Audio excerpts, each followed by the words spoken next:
It is now my pleasure to introduce and welcome to the podium a member of the class of 2022, Tim Richard, who was selected to address his classmates today. Tim?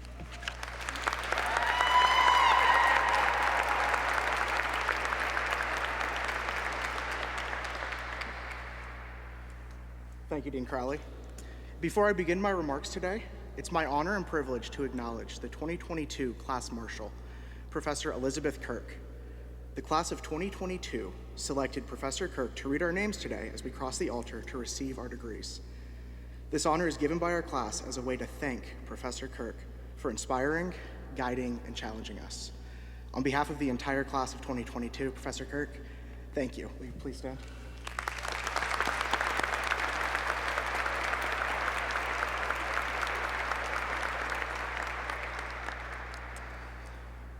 President Garvey, Provost Domingo, Dean Payne, Judge Lagoa, faculty and staff, family and friends, and most importantly, class of 2022.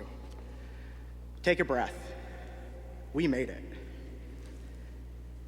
As we celebrate today, I want to reflect on 4 very important dates to our class: August 14th, March 11, August 23, and May 20.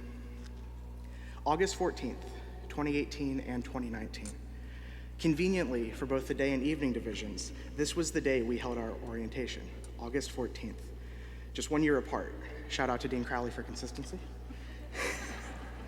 When we arrived that day, against the advice of so many telling us, don't go to law school, we knew what stood before us: 87 credits. Within those 87 credits, we'd study our bar staples, like civil procedure and torts. We'd learn how to write. We'd pursue our interests through classes like securities regulation or the delightfully named anatomy of a homicide for the criminally inclined. On the practical side, each of us would complete hands-on training, either through the clinics or in an externship, a real-life opportunity to tell people, I'm not a lawyer, but I do play one on TV. On August 14th, we also received some words of wisdom. Life doesn't stop because you're in law school. Looking back, that very well may have been the best advice we received, as we struggled to learn the elements of a battery, to make our LSP briefs just that much shorter to comply with the page limit. Or commiserated on Thursday evenings at the Pint, we developed some incredible relationships with our peers. I believe the medical term for those relationships is trauma bonding, but I'm not a physician. I just have a JD, or at least in a few minutes. Those relationships kept us sane when, in the midst of law school, life didn't stop. Together we celebrated birthdays, weddings, and welcomed little ones into the world. Together we also mourned the loss of loved ones and consoled each other through the lowest points. Life did not stop because we were in law school. Rather, we took on life with additional challenges. March 11, 2020. Perhaps the biggest challenge of all came on March 11th, when, in the midst of spring break, President Garvey announced that classes would be moved online until at least March 30, 2020. Little did we know that at least March 30, 2020 actually meant August 23rd, 2021. That's 530 days that we spent online. Over the course of a 3-year law school education, from orientation to today, we would experience 1,005 days. 530 of ours, over half, was spent online. During those days, in addition to our 87 credits, we shouldered the additional burdens of worrying about family and friends, keeping up with the ever-changing COVID guidance and school. And we even became tech support for ourselves and occasionally our professors. Now, I can't say everything about online learning was horrible. For instance, Dean Leary, I'm not sure if I would have passed your evidence exam if it was an open book. August 23rd, 2021. Returning to campus. We began our final year, but it was unique in a number of regards. We returned to regularly scheduled random COVID tests that occurred every 3 weeks. Many of us didn't recognize each other, either because of the masks or because we'd only ever seen each other on little Zoom boxes, and that assumes we had our camera on during class. For some, it was the first time they'd ever been to campus. For others, it was the first time they'd been since March 2020. In fact, many of us haven't returned to our lockers on the first floor. Dean Osborne, when renovations begin next week, have some hazmat gear ready. Who knows what's been left down there for the last 2 years. This return also allowed us to resume law school traditions, like losing softball to the faculty under questionable rules interpretations and barrister's balls. The things that make Catholic law, Catholic law. And today, May 20, 2022. Today, those 87 credits are complete. We made it. Today's also unique in that it's the only other time we'll gather as a class.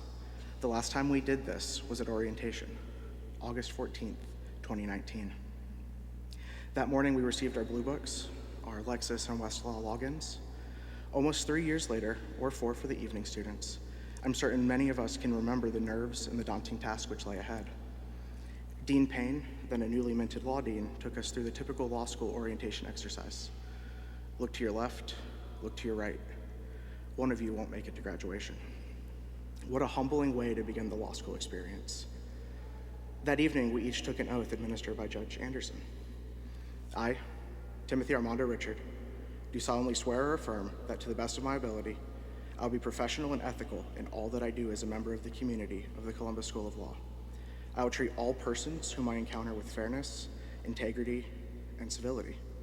And I will strive to use my knowledge and skills to advance society, improve the quality of justice, and increase access to justice for all. In that oath, we're not only challenged to treat each other with dignity and civility, but to use our legal education, our many talents, for the good. And we've lived up to just that. We've completed thousands of hours of pro bono work. We've aided immigrants and families. We've helped small businesses and Fortune 500 companies alike.